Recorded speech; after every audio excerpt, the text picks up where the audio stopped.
Mana shu yerga qarab bir narsa esimga tushdi. Uydan 7 oy oldin chiqib ketayotgan paytim otam shunday so'zlar bilan menga nasihat qilgan.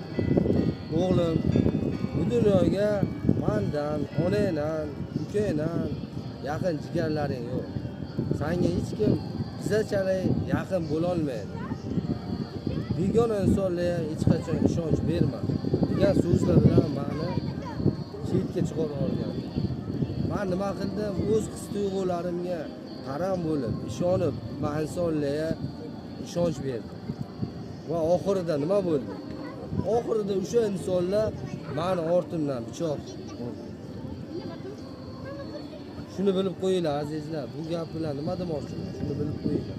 Hech qachon ona ota o'zi his qilmagan narsani farzandiga eslatmaydi.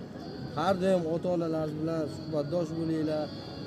Yo'llarida qo'ldan kelgancha yaxshilik qilinglar.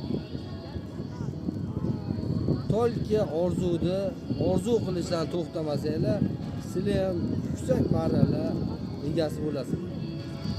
Sog' bo'lasizlar. Dardimga sherik bo'lgan do'stlarim.